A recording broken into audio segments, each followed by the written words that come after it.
Bom, então depois da gente ter feito esse momento que era para acolhimento da turma, a gente segue aqui com nossa revisão e queria saber de vocês por onde que vocês querem que eu comece, quais são as dúvidas, o que vocês precisam saber, o que está pegando.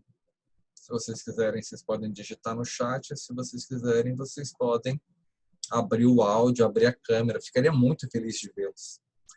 Se vocês quiserem abrir aí para a gente poder detalhar o conteúdo que vocês precisam, tirar as dúvidas, para a gente poder seguir com mais tranquilidade.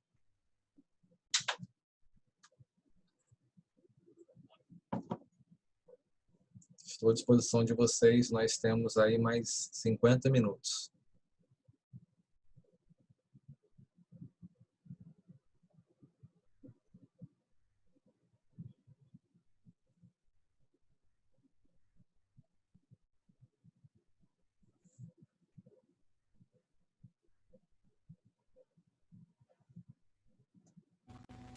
Oi. Pode falar, Ricardo. Tava vendo se tava pegando o microfone.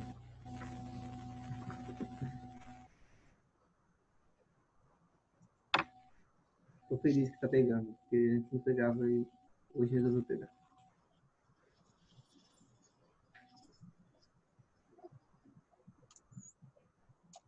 Diga lá em que nós podemos te ajudar. Não, só queria dizer que eu concordo também com essa ideia aí. Você deu já. Tava gravado. Está um pouco baixo o seu áudio, eu não consigo ouvir direito. Você concordou com qual parte? Com a ideia que você deu aí. Tá. Tá bom. Depois a gente vai detalhando ela com calma, né, conforme as informações vão se configurando. E Mas te agradeço pelo retorno.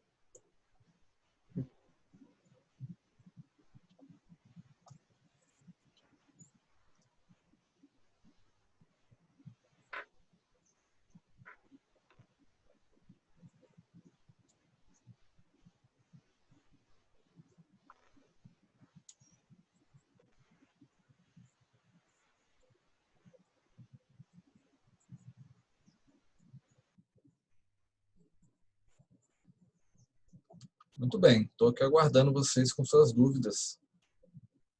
O que vocês precisam voltar, que vocês não compreenderam de conteúdo? Onde que eu preciso voltar? Eu preciso de um retorno de vocês. Eu só consigo fazer isso com vocês me dando retorno. Não tem como eu adivinhar, não.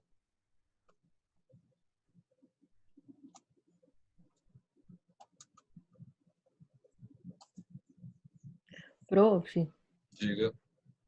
o Ricardo falou sobre relação dialógica.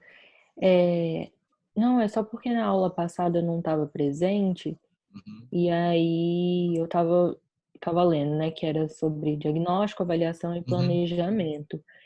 E aí ontem na aula do Francisco, teve um momento da aula em que se falou sobre diagnóstico, e eu acho que foi a Nicole que falou que, eu não lembro se ela falou exatamente isso, que aí algumas abordagens trabalham com a questão de fazer o diagnóstico junto ao paciente. A Gestalt faz isso, não é? Sim, sim. Ah, tá. O nosso modelo de pensamento diagnóstico, e aí é bem interessante assim, a Lilian Frazão, que é quem organizou aquela coleçãozinha colorida que a gente usa como referência, ela fala em pensamento diagnóstico.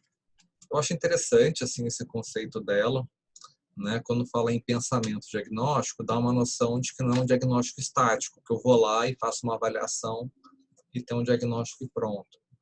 Né? Quando ela coloca a ideia de que você tem um pensamento que é diagnóstico. E ela defende a ideia de que por que desse nome, né, de pensamento diagnóstico? Vou até anotando aqui, botando a caixinha de texto, né? Por que pensamento diagnóstico? Porque não há como imaginar ficar sem nenhum diagnóstico, né? E por que isso? né? Porque quando a gente fala diagnóstico, né, a gente está falando de nomear ou significar algo. E a gente sempre está nomeando, a gente sempre está significando. Por isso essa ideia de que temos um diagnóstico, né? Então, talvez você não queira constituir um diagnóstico num sentido muito relevante dentro de um modelo médico, mas não quer dizer que você não vai fazer um diagnóstico. Então, a gente pode imaginar que temos assim, né? Algo que a gente vai contra, né? Uma ideia de um modelo médico, né? Que é um modelo que vai ficar aí, talvez, né? Um pouco mais externo ao paciente, que você tem um controle mais incisivo, e que você tem uma generalização, né? Talvez a gente pode dizer assim. E, por um outro lado, a gente pode ter um modelo, né? Que poderíamos dizer, como um modelo participativo, né? Ou um modelo dinâmico, né? Dinâmico não no sentido de psicodinâmico, como lá com Francisco, talvez, entendeu? Não nesse sentido de intrapsíquico, mas dinâmico porque ele não é externo, mas ele é feito com o cliente da gente ou o paciente da gente, né? É um diagnóstico, né? Que ele é constante, que ele é feito a todo momento, né? Não só durante um atendimento, mas durante os vários atendimentos, né? Ele é um diagnóstico que é orientador, né? Então, acredito que é diferente de você simplesmente fazer uma avaliação e ter um planejamento fechado e seguir com o planejamento, né? Esse é um tipo de raciocínio, e um outro é um raciocínio no qual você vai estar construindo junto com a pessoa, né? Essa é uma outra possibilidade. O quadro está aparecendo para vocês? Mal pergunte. Tá? Beleza. Então, são modelos ali distintos, né? Que a gente poderia chamar de diretivo e não diretivo.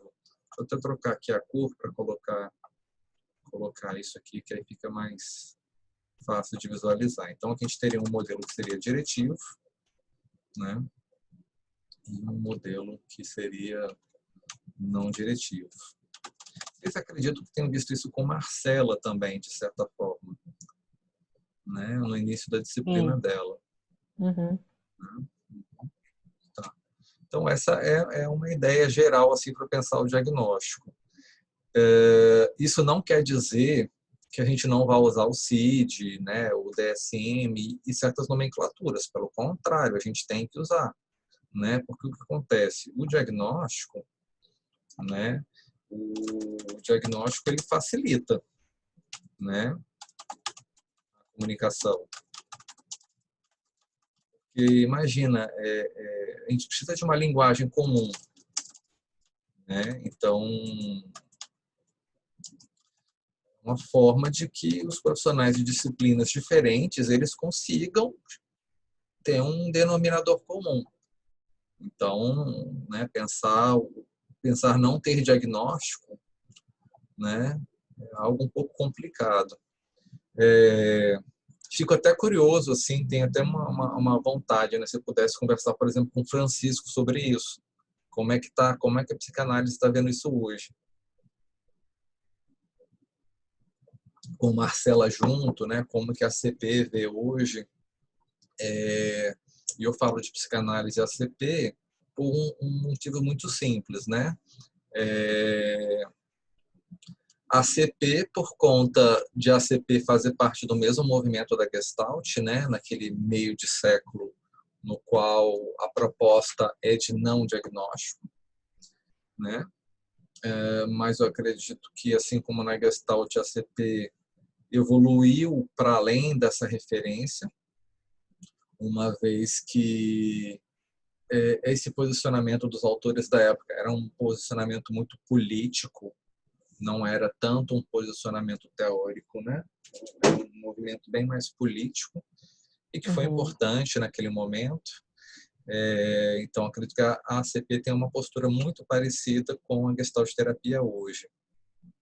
E a psicanálise, porque a psicanálise ela surge dentro de um modelo médico, né? A gente tem que lembrar que a psicanálise ela não iniciou na psicologia, ela iniciou na medicina. Mas como eu não sou psicanalista, eu não saberia dizer como que está isso, principalmente pós-Lacan, que você sai de um modelo que se pretendia um pouco mais fisiologista, né, no Freud, por um modelo mais linguístico com Lacan, e lógico, né, de lógica e de linguística, e talvez um tanto culturalista em certo sentido. Então não saberia dizer como é que anda isso. Também frente a uma ideia de que a psicanálise não se pretende ciência, né? Então é uma outra perspectiva, um outro posicionamento. Mas aí, uma vez que a pessoa é psicólogo, né? Então tem essa referência científica. Não saberia dizer como que fica a psicanálise dentro da psicologia, né? Enfim, é uma boa discussão, né? Uma boa discussão, acredito. Mas não tem como não pensar diagnóstico. Então, lá na aula que a gente teve lá atrás, eu trouxe para vocês, deixa eu ver se eu tenho aqui. Ah, tem aqui sim, olha que muito bom. A gente tinha um modelo que era proposto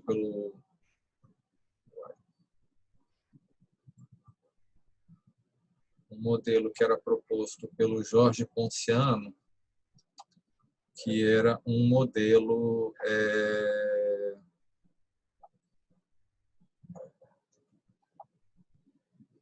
de um ciclo de contato que deixa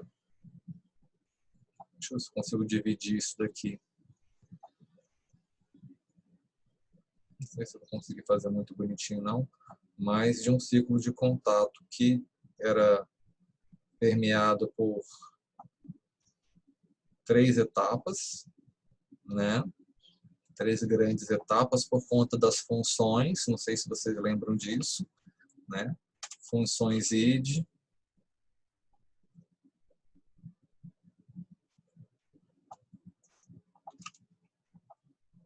funções ego.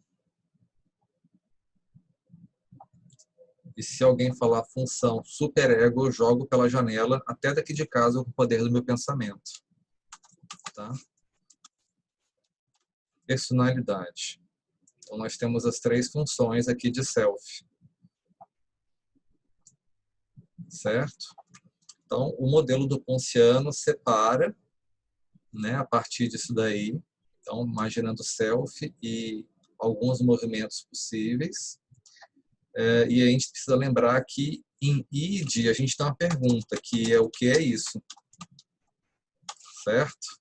Para eu responder o que é isso, eu vou precisar de, né, sensação, vou precisar de percepção, vou precisar de afeto. Né? Então, isso daqui é o mínimo que eu vou precisar para dar conta de responder o que é que está ali na minha frente, né? Com o que eu estou lidando. Imaginar que o self é um conjunto processual, né? São os processos ativos. Então, o que está ativo no momento, né? Com o que o organismo está lidando? Então, a primeira pergunta, o que é isso? Né? A segunda pergunta é o que faço com isso? Já que está isso aí na minha frente, o que eu faço com isso? Né? Então, preciso tomar algumas decisões e agir. Então, o que eu faço com isso é de uma outra alçada, né? Aqui a gente começa a entrar em aspectos volitivos ou motivacionais, né? A gente começa a ter um aspecto motor envolvido, né? Começa a ter aí eliciação de memória de maneira mais, né? Claro que já tem memória aqui funcionando também em id, né? Mas eu digo de maneira mais incisiva. E uma vez que eu decido o que fazer com isso, eu começo a fazer alguma coisa com isso, começo a manipular, né? Começo a interagir com o ambiente. E aí, aqui a gente vai ter em personalidade, né? Uma assimilação. Fiz com isso, né? O que aconteceu? O que ficou? Né? O que está sendo absorvido? Então, aqui a gente tem um processo de assimilação, e essa assimilação ela se dá tanto no aspecto fisiológico, né, quanto num aspecto ontológico, né, da nossa história de vida, ontológico enquanto uma narrativa individual, né, mas também num aspecto cultural, né, que seria uma narrativa coletiva, né? Existe esse aspecto também aqui que poderia ser compreendido, né? Então essas são as funções de self. Então o modelo do Ponciano ele vai colocar três estratégias, né? Ou 3 pontos ou estados dentro aqui desse modelo. Esse é um modelo que ainda é adotado no Brasil, é um modelo interessante, é um modelo que eu ainda uso, né? Apesar que eu estou numa transição para não mais usá-lo, mas eu não vou dar aula de outra coisa para vocês se eu ainda não tenho segurança, né? Porque fora do país já tem uma discussão há alguns anos que não utiliza mais esse tipo de modelo. Mas dentro de uma perspectiva na qual a gente usa esse modelo aqui, o modelo do professor Jorge Ponciano, que foi desenvolvido aqui no Brasil, é o melhor modelo que a gente tem disponível, na minha humilde opinião. De tudo que eu já li, é o melhor modelo que a gente tem no mundo hoje, dentro dessa perspectiva. Porém, ressalto, nós já temos já um movimento na Europa e nos Estados Unidos que já ultrapassa esse modelo aqui, né? Mas é uma perspectiva que eu ainda não compreendo muito bem, eu não domino. Então, eu prefiro não entrar nesses méritos com vocês. Por isso que eu ainda coloco isso aqui na aula. Tá? Então, o Jorge ele coloca aqui algumas coisas a partir desse funcionamento de self, né? Então, a gente tem aqui uma abertura relacional, né? Pensando numa primeira etapa, né? A segunda é de sensação, né? De sensibilidade. Então, você tem um acolhimento, vamos dizer assim, né? Um acolhimento dos estímulos. Se eu posso explicar dessa forma, né? Acredito que seja uma maneira de compreender o que acontece, né? E aí depois você começa aqui a ter uma significação desses estímulos, né? Uma significação ou uma afetação, se eu posso dizer assim, né? E aí a gente vai procedendo, né? Uma vez que isso acontece, eu vou precisar o quê? Mobilizar o organismo. Vou precisar decidir. E vou precisar lançar a ação. Ok?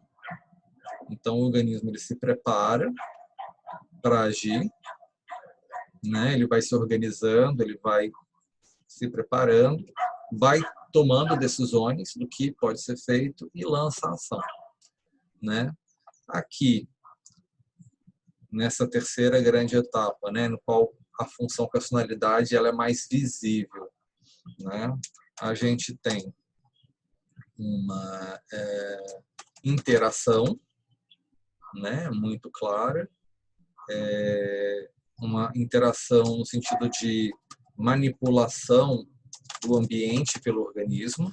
Lembrar que manipulação aqui não é enganação, mas né, manipula, né? Pensa que é uma coisa que tem mão, igual manufatura, né? Então você vai estar interagindo, o ambiente ele está incidindo sobre o ambiente e o organismo vai começar a mexer, alterar o ambiente, né? Vai identificar se tem satisfação ou não, né? A gente tem que saber se satisfez a necessidade que foi reconhecida lá no começo do ciclo, e aí você vai ter uma retirada, né? Acaba o contato. Então, basicamente, é esse o modelo do Jorge Ponciano, né? Então, por que eu estou comentando isso dentro da ideia de diagnóstico? Né? Porque em Gestalt terapia, o que a gente vai observar, claro que a gente também pode lançar a mão de um diagnóstico, que é um diagnóstico com esse modelo mais médico, que é o modelo comum, que é a linguagem que nos facilita a interação com a equipe multidisciplinar. O que a gente vai estar sempre observando, né, em Gestalt terapia, a nossa ideia de não diretivo, né, pensar um não diretivo, né, no qual a gente tenha a possibilidade de fazer uma observação do contato, né?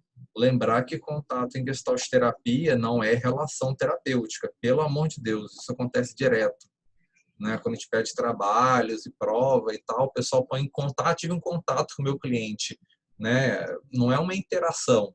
Contato é um termo técnico em Gestalt terapia. Contato é a relação que é estabelecida entre o organismo e o ambiente, né? Que é inevitável, a gente sempre está em contato, certo? Uma vez que a gente está sempre interagindo. Não tem como não estar interagindo com o ambiente, mas é contato nessa perspectiva, né?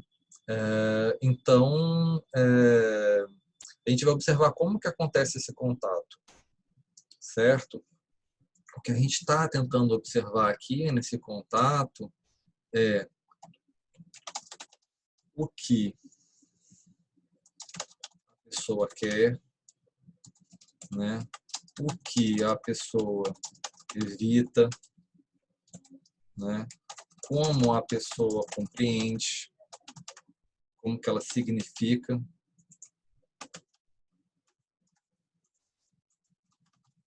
como que ela significa o que está acontecendo, né? Isso a gente não tem como a gente fazer externamente.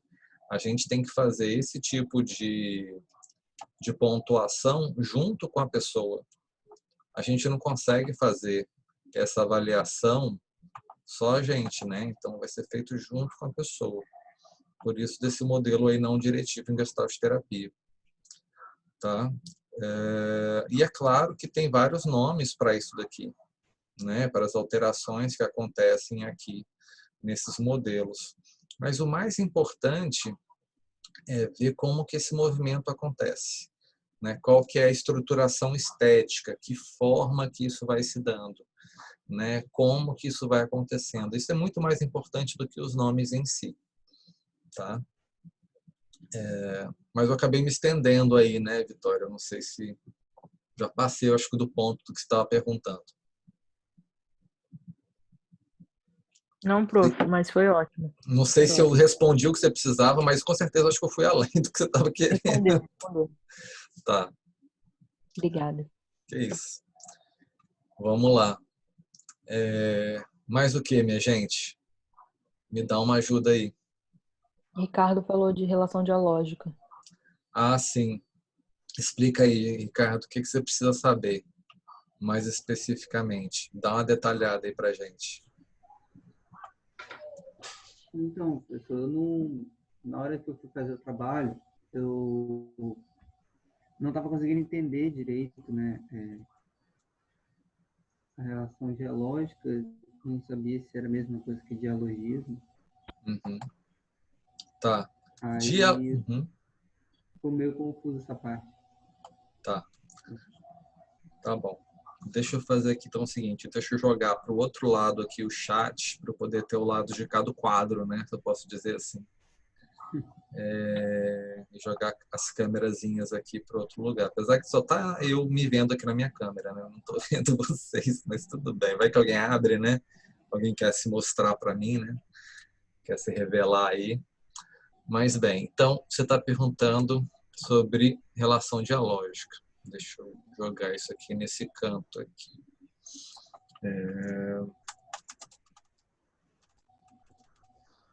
Bom, a relação dialógica ela vai estar se fundamentando no dialogismo,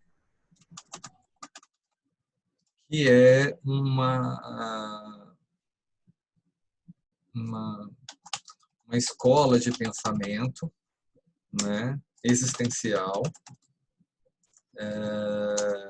desenvolvida pelo Martin Buber. Uhum. Tá? Então, quando a gente fala relação dialógica, a gente está falando disso aqui. Tá? Então, não sei como que se eu diria que é a mesma coisa, não sei o que você está pensando aí. Então, eu não gostaria de entrar em erro. Ah, não, é a mesma coisa, porque eu não tenho certeza que mesma coisa é essa que você está pensando. Tá? Mas eu vou te explicar por esse ponto aqui. Né? Então, a gente fala que a relação que é estabelecida no nosso trabalho, né, ela vai partir dessa perspectiva, né, de que você vai ter uma relação com a pessoa, né, que é dialógico. Então, o aspecto existencial da Gestalt terapia é influenciado pelo dialogismo do Buber. Não é influência do existencialismo, por exemplo, do Sartre. Entende? Porque o Sartre, o que acontece? Isso não é que o Sartre está errado ou alguma coisa assim.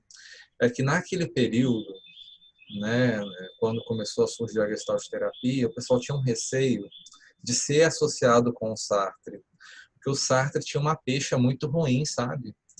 Ele tinha uma imagem muito ruim, porque ele era muito ácido, né? Então ficava uma impressão de uma coisa nihilista, de vazio, de nada total. Então, o pessoal que estava desenvolvendo as escolas de psicoterapia da época raramente associam o seu pensamento com Sartre, né? Além do Sartre ter um movimento político, né?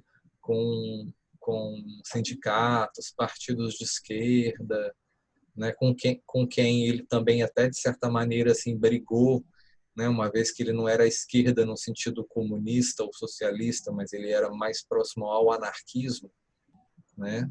Mesmo que alguns autores de Gestalt terapia tinham esse denominador político, né, de serem anarquistas, se reconhecerem anarquistas, e o Sartre também ser, mas a maneira como o Sartre falava da existência era uma existência absurda ou que levava a um certo nada, né? Não que ele necessariamente falasse isso, mas deixava essa brecha de interpretação por algumas pessoas. Então o pessoal não queria se associar. E o Buber, além de ser um autor alemão, muito influente na época, o Buber entra na jogada também muito por conta da Laura Pels, né? Uma vez que a Laura teve um acesso privilegiado assim ao Buber, né? Ainda na Alemanha. Então, a compreensão que se tem do existencial é buberiano, né? Dialógico. E o que aproxima também muito da fenomenologia e de uma fenomenologia existencial, como no Heidegger, né? Por quê? Porque o Buber ele fala de eu e tu, né? Então, assim, essa ideia de eu e tu, ela é muito bacana, porque parte de um princípio que sempre você vai estar em relação. Não existe organismo por si só. O organismo existe, tem uma essência no organismo, uma característica que é própria ou anterior do organismo, né? E fala assim, não, então isso é genético. Não existe nada que é organismo isolado. Entende? Sempre tem o contato. A gente sempre está em contato. No livro Gestalt Terapia, que foi publicado em 1951, né, que é o livro que oficializa assim, a abordagem, é muito claro, né? Os autores colocam lá, né? A primeira e mais fundamental realidade é o contato. Então, o que existe? Né? O que existe é relação.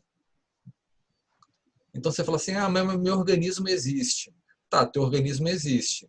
Mas teu organismo não é só células suas. Você não funcionaria, por exemplo, sem bactérias que estão dentro de você.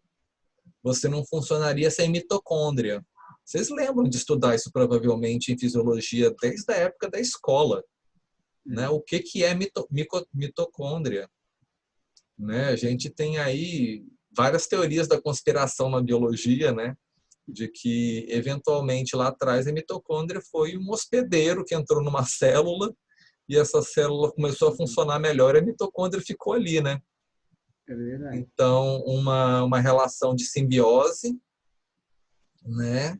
Que se constituiu. E a mitocôndria virou meio que uma organela da célula, né? Enfim, mas... Bom, se for isso mesmo, né? Se essa tese se provar, né? E vem se provando, num certo sentido. Não sei que a gente tenha uma outra descrição daqui a um tempo, né? Então, assim, tudo é relação. O meu organismo existe. Seu organismo existe porque tem condições no ambiente. O seu organismo existe. Se você não tiver oxigênio para respirar, seu organismo não existe, né? Você morre. E por aí vai. Então, assim, como a Gestalt terapia, ela sempre parte dessa premissa de contato, que sempre tem alguma relação. Não existe nada que é da pessoa, né? Sempre vai ter um tu. Faz muito sentido você partir de um existencialismo do Buber, né? De dialogismo. Então, e é interessante porque o que acontece? O que é mais importante? Os seus pulmões ou o oxigênio que você está respirando?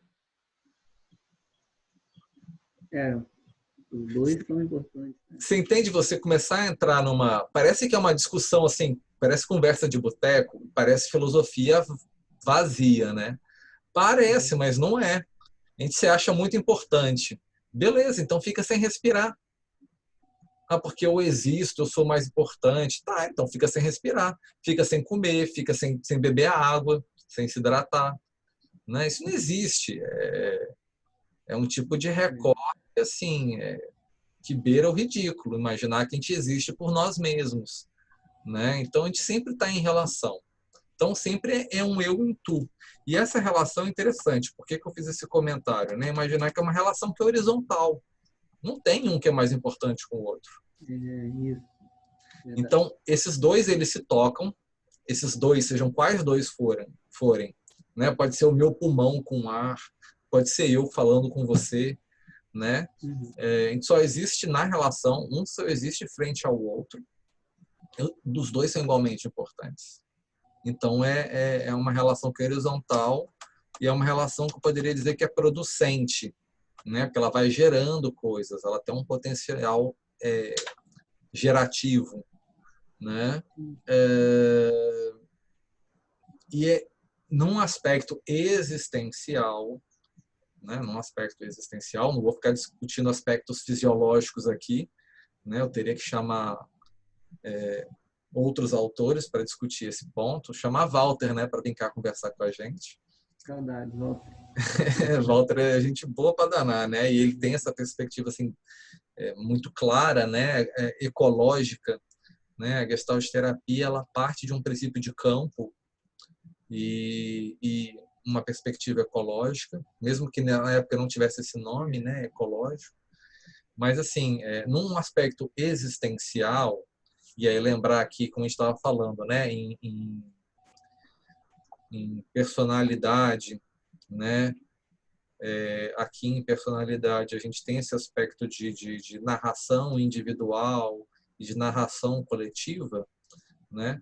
Quando eu falo de assimilação fisiológica aqui, eu poderia falar até de narração biológica, né? Talvez eu poderia me dar sei lá, né? De fazer assim é um ato de fé, né? Porque eu não sei se eu ainda tenho medo de fazer algumas afirmações teóricas assim, porque eu sou ainda aprendiz, né? Eu sou mirim, tenho muito sal ainda para comer, né?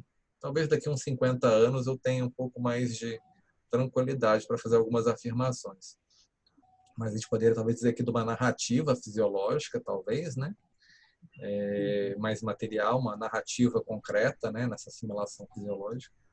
Mas, enfim, então é sempre nessa perspectiva aqui, né? Então, o eu e o tu, ele é horizontal, ele é producente, ele vai gerar significados, né? Então, como que eu posso dizer que está tendo aula? Porque tem vocês, né? Porque tem a faculdade.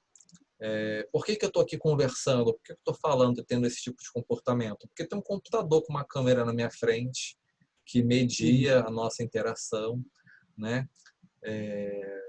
Enfim, tem N coisas que são tu, né? Que são um ou outro com o qual eu me conecto e vai gerando aí diversos processos, diversos... Nesse né? caso é um eu isso. No caso do você e a câmera, é um eu isso?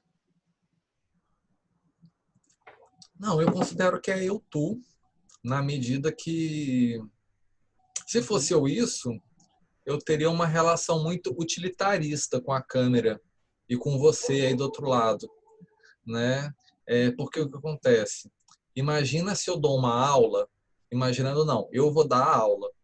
E aí eu vou dando a aula, não quero nem saber se a câmera está ligada, se a câmera tá, eu não me preocupo em olhar para a câmera de vez em quando para parecer que vocês estão em interação, em contato visual comigo. Eu poderia simplesmente virar aqui e ficar falando para o outro lado, né? Se eu tivesse para lá, né, eu teria uma relação que não é uma relação no qual eu acolho e considero esse outro que chega. Se eu deixo esse outro me invadir, se eu deixo esse outro me tocar, ou seja, se eu considero esse outro como um igual, horizontal, e me toca e me modifica, é um eu-tu. Se eu tenho uma relação que é desnivelada, aí a gente entra num eu-isso. Então, você tem um desnivelamento aqui, né? E nesse desnivelamento, não é mais o tu que me toca, né? Sou eu que falo do tu anterior. Então, o tu com quem eu tinha contato, eu agora falo dele. E eu o significo. Ele fica para mim não mais enquanto um agente que me toca, mas ele se torna um objeto separado. Só que aí só uma questão assim, se a gente for pensar isso em temporalidade. Na hora que eu estou conectando contigo e você está um tu para mim, talvez a minha conversa anterior com Vitória, a Vitória vira isso. Então, a cada momento, sempre tem um tu e um isso. Eu só estou separando aqui de maneira didática. A cada momento, sempre tem tu e tem isso. Não são dois momentos separados. São qualidades das relações. Então, como eu me engajo com você, e você, conforme você vai interagindo comigo, você me modifica, mesmo que seja mediado pela câmera, então tem uma certa adaptação de você enquanto pessoa, sendo você cibórgico aqui, né? Com esses acoplamentos instrumentais, mas você tem uma interação comigo que você me toca muito mais potencialmente, muito mais profundamente do que Vitória. Então, assim, Vitória já está num nível de organização, de registro, de assimilação. Então, esse momento da qualidade, se a gente pode dizer uma qualidade eu-isso da relação, é uma qualidade no qual você tem uma assimilação. Na hora que você está numa relação ativa, é uma relação eu-tu. Mas as duas acontecem ao mesmo tempo. Só que aquilo que foi num momento presente eu-tu, daqui a pouco vai virar um eu-isso. Não sei se eu me fiz compreender. Sim, sim. Tudo acontecendo junto, né? Não tem, a gente separa para entender. É só uma separação, né? Então, assim, isso tem implicações tanto mais materiais e objetivas quanto implicações existenciais, né? Enfim, então, assim, quando a gente pensa o aspecto existencial em Gestalt terapia, é nesse sentido. Sempre a gente vai estar em relação com alguém, né? Não existe. Se eu estiver sozinho no meio do mato, tem um alguém. O alguém é o chão que eu piso, é o ar que eu respiro, né? Quando a gente fala de um tu, é claro que a gente imagina sempre pessoas, né? Mas se a gente partir de uma premissa de contato de maneira mais radical, né? E aí para essa base de organismo com o ambiente, sempre tem esse contraponto de um outro. Não existe isolado. E não é porque a gente é ser humano, não. A gente fala pelo humano pela questão existencial. Mas a gente fala realmente por uma questão até de vida, né? Não existe algo sem o outro, né? Tudo é relação o tempo inteiro. Desde o mais micro, molecular, atômico, enfim, até o mais macro. A vida é a relação. A vida é relação. Bonito. Né? É bonito e é duro, né? Às vezes. A Nicole está perguntando aqui um negócio. Ela está falando do texto, da concepção de neurose. Tem algumas pendências aqui. Deixa eu ver se tem a ver com o que você está falando. Não tem a ver, tem a ver com o ponto anterior. Mas eu vou voltar aqui no ponto no seu ponto, Nicole. Mas ajudou sim, tirou dúvida. Ajudou? Então, beleza. Beleza. Então, a gente tem que sempre tomar cuidado para não misturar os conceitos. Imaginar a relação terapêutica. A relação terapêutica é uma coisa, né? Imaginar uma perspectiva dialógica nessa relação terapêutica. É esse outro ponto aqui. Contato é um outro conceito. A gente tem que ir tomando esse cuidado, né? Tá. Nicole está perguntando sobre camadas de neurose. Camadas de neurose, eu sei que está no texto, mas eu não queria nem comentar. Se você me permitir, Nicole, eu vou te dizer por quê. Eu não vou te cobrar isso. Camadas de neurose é uma compreensão do Fritz que ele coloca, se eu não me engano, no livro, está até aqui, no livro Abordagem Gestáltica e Testemunho Ocular. Não vou pegar não, que se eu tirar aqui da minha estante vai cair um monte de livro na minha cabeça, porque ele é o primeiro, o que está embaixo de todos. Vai dar muito trabalho para eu pegar. Mas ele fala de camadas de neurose num sentido de que aquilo que é mais superficial, que é aquele papel que a gente desempenha no dia a dia, né? Uma dinâmica que tem aí esse mais superficial tem a ver com manipulações de coisas que a gente tenta construir com os outros num papel social mais frouxo, mais amplo, né? Aí ele fala também daquilo que é um pouco mais constituinte, enquanto uma narrativa que a gente tem com a gente mesmo, né? Uma coisa mais identitária nossa e tal, e algo mais profundo que tem a ver com nossa história de vida, algumas evitações e alguns núcleos que são um pouco mais rígidos. Então ele vai falando assim de camadas. Mas assim é um tipo de perspectiva que eu sei que a Lilian comenta no texto, não, minto, no Concepções de Neurose, isso, no capítulo da Lilian, né? Mas assim, que não é algo que é relevante, assim, né? Já está meio que passado. Mas voltando a um outro ponto que você está falando sobre o ajustamento ser saudável ou não saudável, né? Ser funcional ou não funcional. A gente tem que imaginar que o organismo ele tem duas formas de ajustamento. Eu vou tentar não me delongar muito, até pela questão do nosso tempo, né? Para eu poder fazer um controle do tempo aqui. A gente tem alguns ajustamentos, certo? No organismo. Tem dois tipos de ajustamento. Um ajustamento conservativo, certo? Que são ajustamentos que têm a ver com homeostase, ok? Então, a gente vai estar mantendo ali funcionamentos que são funcionamentos dentro de um padrão que o organismo ele já conhece, né? Então, vai trazer aquela relação para um nível de funcionamento que já é pré-estabelecido. Tem a ver com hábitos, né? Então, por isso que é conservativo. E nós temos, assim, ajustamentos criadores, né? Que vão criar novos padrões de interação e que vão gerar potencialmente mais efeitos assim na relação com o ambiente, maior alteração do ambiente, que são os ajustamentos criativos, né? Essa questão de criativo e criador também é uma boa discussão teórica aí que está ultimamente acontecendo em Gestalt terapia, né? Ele é criativo, né? O ajustamento, porque ele desenvolve um novo padrão, né? Então, deixa eu só voltar aqui num ponto aqui. Lembrar que a homeostase é um mesmo padrão, né? De funcionamento, um mesmo padrão processual do organismo.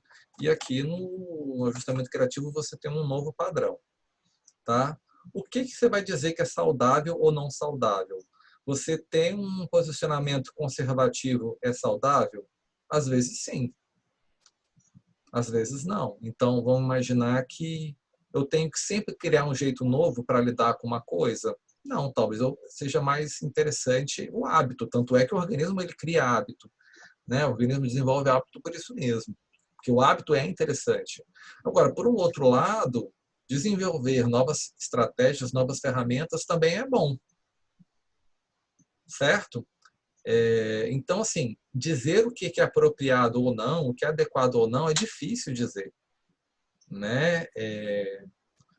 A gente tem que ver como que vai ter uma evolução da configuração, como que vai ter uma evolução dessa relação, né? Então, me lembro, por exemplo, de um conto chinês muito antigo, que faz parte da tradição taoísta, que fala de um camarada que ele era fazendeiro, e aí ele tinha um filho, né? E ele mandou o filho tirar a vaca que ficou entalada lá no brejo, né? Aí os vizinhos falaram assim: poxa, que pena, né? Você vai perder a vaca lá no brejo. Aí ele falou assim: ah, mas eu mandei meu filho lá buscar, tirar a vaca lá, desentalar a vaca lá do lamaceiro do brejo. Aí o pessoal: ah, que bom que você tem um filho, né? Vai dar tudo certo então. Aí ele falou assim: ah, se tá bom, se tá ruim, não sei. Aí os vizinhos acharam meio esquisito, né? Ele falar que não sabe se é bom ou ruim aquilo. Aí o menino foi tirar a vaca do brejo, ele conseguiu tirar a vaca do brejo. Aí o vizinho ainda estava conversando com esse senhor, né? Falou assim: ah lá, a vaca vindo, que bom, né? Resolveu. Aí ele falou assim: bom, ruim, não sei. Daqui a pouco vem um menino com a perna quebrada, né? Por conta de ter feito essa atividade lá, para desentalar a vaca lá do brejo. Aí o vizinho: ah, que pena, né? Seu filho com a perna quebrada, coitado, não sei o quê. Aí o cara falou: se é bom ou ruim, não sei. Tá, passam uns dias, daqui a pouco vem uma convocação para que todos os jovens vão para uma determinada cidade, né? Tem a convocação, por exemplo, para uma determinada cidade, porque está tendo uma guerra e eles precisam se agrupar, começar um treinamento, porque eles vão fazer parte do exército do senhor feudal daquela região. Aí os vizinhos falaram assim, né? Nossa, que bom, né? Teu filho está com a perna quebrada, não vai para a guerra. Quer dizer, maior chance de sobreviver, né? Aí o cara falou pro vizinho: bom, ruim, não sei. E por aí vai, né? É claro que eu estou contando rapidamente aqui, de maneira não tão boa e adequada essa história, Mas é uma parábola que a gente tem aí da tradição taoísta que fala sobre isso, né? Então, é difícil essa avaliação do que é bom ou o que é ruim, né? Fábio, seria nesse sentido que o que é bom ou ruim vai depender de cada pessoa, não é isso? Na perspectiva, na ótica de cada um. Sim, e até um recorte temporal, né, Sâmia? Porque pode parecer que é bom agora, né? E daqui a 5, 10 anos? Entendi. Não tem como a gente saber. É muito difícil fazer uma avaliação, né? Igual ontem eu comecei a atender um rapaz, primeira vez. Ele falou assim, eu não gosto mais do lugar onde eu trabalho, queria trocar de trabalho. Aí, por conta disso, ele não pode mais morar em Vitória, porque é uma área que é muito restrita, né? Aqui tem pouquíssimas opções. Ele teria que ir para outra cidade e tal. É bom ou ruim ele fazer esse movimento? Não tem como, né? A escolha dele, em certa medida, vai ser uma aposta, é um chute, não tem como ter certeza.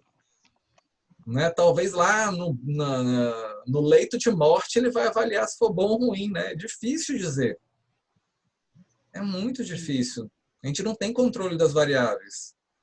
No caso, quando eu estava me aprofundando mais sobre a questão de como proceder no processo terapêutico do Gestalt, e aí me chamou muita atenção que fala assim, é sempre considerar o que é aquela situação para a pessoa.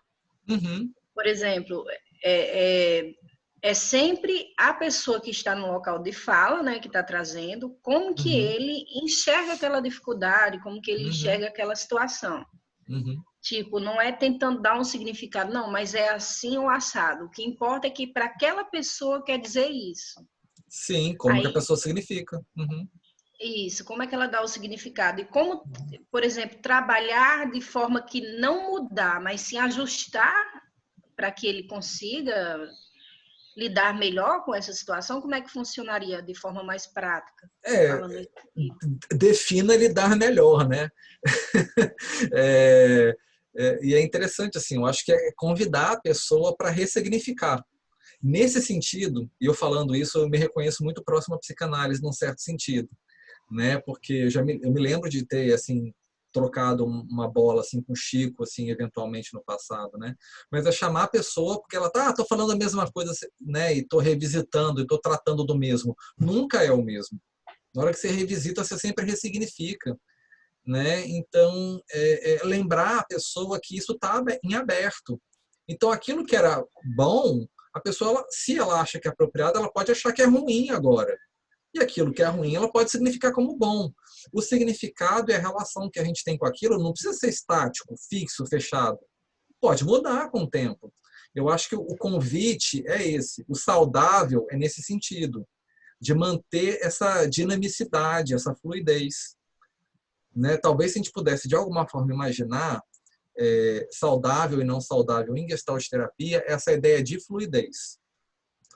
Né? E de imaginar que também tem algumas coisas que são mais habituais. Imagina meu corpo acordar amanhã achando que tem que ter 3 pernas. Essa configuração com 2 pernas é o habitual. Né? Então, assim, se o meu corpo se configura desse jeito, que bom que ele funciona assim, com o coração batendo, o rim filtrando e por aí vai. Isso é um hábito, isso é conservativo e pode ser bom. Né? Só que imaginar que se meu corpo, por exemplo, ele tem 60 e poucos batimentos por minuto do meu coração, e eu for dar um pique, dar uma corrida para fugir de um ladrão, por exemplo, que pode me dar um tiro, eu preciso salvar minha vida, se meu coração bater a 60 e poucos por minuto, eu não vou nunca conseguir fugir do ladrão, porque eu não vou ter oxigênio para poder alimentar ali minha musculatura, né, e glicose e tudo mais. Então, assim, e aí é um ajustamento. Eu saio de um padrão... Então, no caso, Fábio, o processo terapêutico seria esse ajustamento, essa ressignificação, é assim? Manter essa porta aberta. Constantemente. De poder ter essa decisão. Né? Retomar essa capacidade de escolha. E aí eu volto a falar, é o básico, é voltar lá naquele primeiro vídeo do Bob, ele deixa isso muito claro lá. O objetivo da Gestalt terapia é ajudar a pessoa, né, a retomar essa posição de escolha. Né? Porque o Fritz fala que o objetivo da Gestalt terapia é o amadurecimento. Tá, o que é amadurecimento? Entende? imaginar, talvez, é esquisito essa ideia de amadurecer. Não, o que significa? Ele mesmo não explica muito o que é amadurecer. É o processo de maturação. Está até na explicação do vídeo lá da Glória, onde ele explica o que é gestalterapia e tal, lá no vídeo da Glória, tem uma parte mais teórica, né, que ele explica. O objetivo é a maturação. O que é a maturação? Você vai estar preparado em algum momento da vida? Acho que não, né? Então, o objetivo é ampliar a awareness, que é, nesse contato, eu consigo ter maior acesso às informações que estão disponíveis nessa relação? Porque, assim, no caso, a Gestalt acredita que ter essa awareness já é o processo terapêutico em si. A pessoa já está funcionando, vamos dizer assim, a terapia. Quando ela começa a ter essa tomada de consciência sobre o que é que ela está sentindo. A gente sempre tem consciência. Não existe não ter consciência. Porque se você está vivo, está em relação, você tem consciência de alguma coisa. Sempre existe essa questão. Sempre existe uma consciência. A questão a gente tem mais ou menos consciência de determinadas coisas, em N níveis, desde o fisiológico, ao afetivo, ao cognitivo, a gente se lembrar de coisas da nossa vida, né? Evocar memória.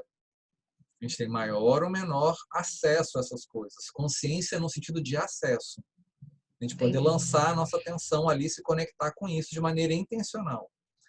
Né? Então, assim, se eu consigo ter acesso a essas coisas, se eu tenho mais informação,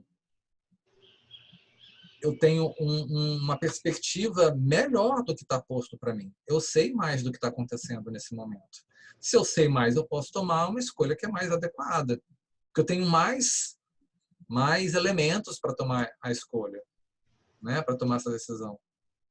Então, esse é o nosso objetivo, é poder retomar essa qualificação da escolha da pessoa. Entendi. Né? Então, esse é o objetivo da nossa clínica. Também tem umas perguntas aqui, ó. Então, a Gestalt acredita que o homem é bom, né? O Ricardo está perguntando aqui, né? Aquela coisa meio do Hobbes, né? O homem é o lobo do homem, né? A Gestalt terapia não acredita que ninguém é bom, nem que ninguém é mau. A gente não tem essa coisa maniqueísta em Gestalt terapia, tá? A nossa ética em Gestalt terapia é uma ética muito próxima da ética das filosofias orientais. Não tem bom e mal. Né? Bom e mal é uma questão de perspectiva. É como eu estava contando naquela história ali do boi, né? Da vaca, né? Que o menino tinha que tirar a vaca do brejo e tal. O que é bom, o que é ruim? É difícil dizer. Né? Então, a gente, claro que vai nomear como bom ou ruim num determinado momento. Mas, né, a gente tem que também imaginar que tem que ter uma contextualização. Eu vou dar um exemplo muito simples. Matar... Posso só dar um exemplo, Ricardo, rapidinho, que talvez te responda, depois você pergunta. Matar alguém é bom ou ruim? Vamos dizer que, pensando num contrato social, numa questão de coletividade, matar os outros é ruim. Né? Mas se alguém estiver atentando contra a minha vida, matar alguém pode ser muito bom. Certo? Canibalismo é aceitável? Não.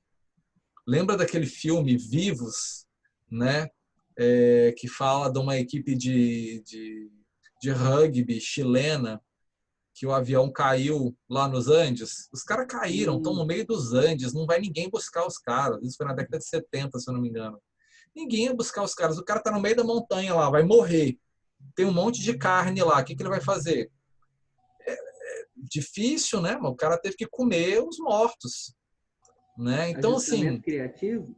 E isso é um ajustamento. Isso é um ajustamento. Né? Agora, ficar numa premissa ética de bom ou ruim, né? Eu acho que é muito limitador, porque quem faz essa avaliação que o troço é bom ou ruim, né, é quem não está na situação. E quem não está na situação não está numa posição privilegiada para poder nomear. Né? Então, é um troço complicado. Então, assim, a gente não acredita que a pessoa é boa ou ruim. Em Gestalt terapia, a gente foge do embate entre os freudianos e os reichianos, né? Quando Freud fala, vamos ficar minimamente neurótico, vamos ceder o contrato social, então, né? Porque o Freud defende a ideia do superego, né? Ele defende como se o superego fosse importante, né? No mal-estar na civilização é isso, né? A gente encontra alguns jeitos aí, recalca, sublima, né? Mas o contrato social é importante no processo civilizatório. Essa é a discussão do Freud. Em certa medida ele está certo, só que o Reich faz um contraponto, né? Mas espera aí, então a pessoa vai abdicar dos seus desejos, das suas vontades, das suas necessidades, e aí o Reich começa a apontar para a pessoa, né? O que o Paul Goodman traz não é nenhum nem outro, é os dois, né? A gente é um ser social, a gente vive em comunidade, isso é uma característica importante da nossa espécie, da nossa organização. Então, caramba, não é que, né, eu deva rasgar o contrato social, mas por um lado, imagina se a pessoa cede tudo para o contrato social, né? Então, assim, tem algum caminho do meio possível. Legal. Legal que a Gestalt pega essas coisas orientais, assim, porque do que eu estava vendo das correntes filosóficas que eu vi aqui, acho que é o humanismo, o existencialismo, que acredita que o homem nasce bom e que a sociedade vai corrompendo ele. Aí eu pensei, não é possível que a Gestalt pensa desse jeito, né? O Rogers acha que o cara é bom, tá? O Rogers é bem assim, o homem é bom, as pessoas são boas, vai dar tudo certo, nananã. Não, Gestalt assim, cara, é o caos, a vida é louca mesmo, não fica achando que a vida é ruim nem que a vida é boa, não. A vida é um troço que você vive, você não controla. É tipo assim, que o ser humano, ele sempre está impulsionado para o bem, no caso do Rogers, né? Isso. Sempre tem um impulso para o que é bom. E aí o ambiente, as situações faz com que o homem seja mau, por exemplo. E talvez num contraponto, talvez freudiano, né, se a gente parte de uma perspectiva de id, o homem pode ser muito ruim. Tem que ter superego mesmo, porque imagina se o cara for na potência do id, ele vai comer outro vivo, que é o aspecto anímico, né, mais animal. Então, o Freud e também... no caso, para a Gestalt, isso não tem uma definição com relação a ser bom ou ruim, não. É uma questão... E qual é o X da questão na Gestalt? Seria o quê? Não sei se eu te entendi. Essa questão do bom, do ruim, o porquê que uma pessoa é boa, porquê que é ruim. Boa para quem?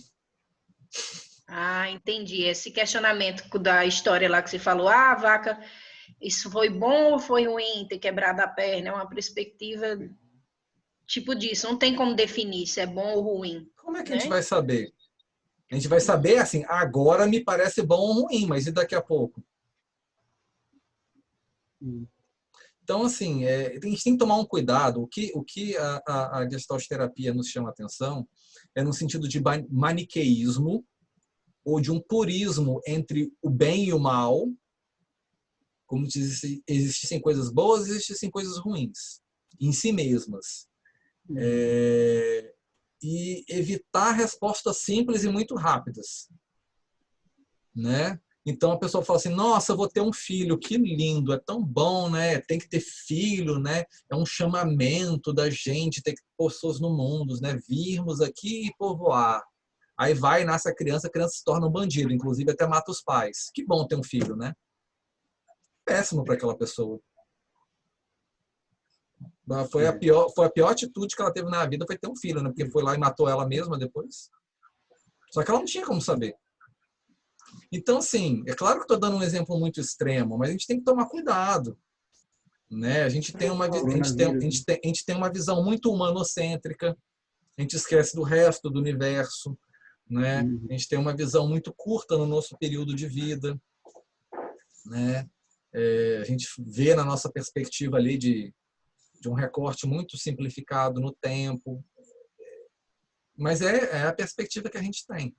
O convite da Gestalt terapia é só tomar um cuidado para não simplificar muitas coisas. Eu acho que para não virar moral também, né? Isso, moralismo, né? Moralismo, isso. Moralismo. né? É um cuidado. E é interessante, assim, que é um posicionamento que a Gestalt-terapia tem, que a gente vê em outras escolas. Então, por exemplo, você vai ver, por exemplo, a ética em Lacan é diferente de uma ética em Freud. Né? Não sei quem é psicanalista aí, gosta desse troço, mas você vê que Lacan é mais próximo, talvez, da Gestalt-terapia nesse sentido. Né? Como você vê isso, por exemplo, na esquizoanálise.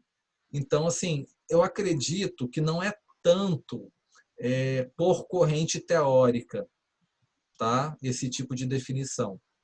Eu acredito mais por momento histórico.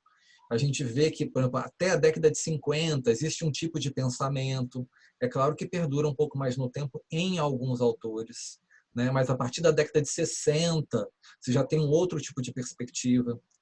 Então, mesmo Lacan começando um certo reformismo do Freud na década de 30, ele vai amadurecendo a sua ideia a partir da década de 50, né? Um Lacan mais tardio, né? Se eu posso dizer assim. Então, você vê que tem algumas alterações, né? Então, assim, todas as correntes de pensamento elas vão se adaptando, né? Ali ao longo do tempo. Então, assim, e esse pensamento complexo ele vai ficando mais evidente, né? Não ficar nesse maniqueísmo, né? Que é do pensamento moderno. O pensamento moderno ele é muito dicotômico, maniqueísta, é um e outro, ele é sempre muito binário, muito polar no sentido simplificado. Né? E a gente vê essas construções que se dizem pós-modernas, eu gosto de colocar uma aspas, porque eu não sei até que ponto isso é além de um moderno, mas talvez é além do moderno nessa ideia de pensamento complexo, de não ficar nesse maniqueísmo binário, né? que é muito empobrecedor. Gente, tá boa a conversa, né? Mas a gente já estourou 15 minutos. Vocês vão ter que falar com Marcela daqui a pouco, né? A gente tem que parar. Eu tenho umas coisas para fazer também aqui, né? Vocês também. Então, eu queria dar uma parada. Conversem aí entre vocês, né? Para vocês pensarem se vocês precisam de mais alguma coisa a ser revisada. Mas eu estava pensando aqui, e aí qualquer coisa depois, via representação de turma, vocês me informam. Não precisam me informar isso hoje, mas se puderem me informar até amanhã, eu agradeço. Ver se a gente volta e faz mais alguma coisa de revisão no próximo dia, ou se eu posso dar esse prosseguimento, entrar em técnicas, em Gestalt-terapia, e aí, num primeiro dia, e num segundo dia, entrar em atendimento online. Tá? Ou se vocês querem fazer mais alguma revisão. Então, vou esperar vocês conversarem entre si, vocês podem conversar até com um pouco mais de tempo e mais livremente. E aí, até amanhã, via representação de turma, eu recebo a notícia de vocês. Podemos ficar assim para poder parar? Sim. Então, muito bem. Aqui, a minha chamada está, só para não deixar de fazer chamada, Ricardo, Vitória, Sâmia, Thaís, Yara, Nicole e Thalissa. Todo mundo presente? Sim. Tamires e Isadora também. Para mim não está... Ah, sim, verdade. Vamos lá, ampliar aqui. Obrigado. Dá um presente aí, todo mundo. Sim. No chat, beleza? E aí eu vou depois abrir aqui, como a gente já está estourado, né? Depois eu vou abrir aqui o docente para eu poder fazer a chamada, mas eu tenho aqui a visualização de vocês pelas câmeras, né? Que estão fechadas, mas aparece aqui quem está logado, né? Então, Sâmia, Thaís, Yara, Ricardo, Vitória, Nicole, Thalissa, Tamires e Isadora. Tá? Agradeço a presença de vocês. Fábio, eu vou te chamar aí no Zap, que eu tenho uma dúvida sobre o trabalho. Tá bom. Certo? Tá. Obrigada. Certíssimo. Tchau, tchau. Um beijo para todos. Tenham um excelente dia, resto de semana. Eu também. Tá? Tchau, pro. Dá notícia até amanhã, gente. Até. Até.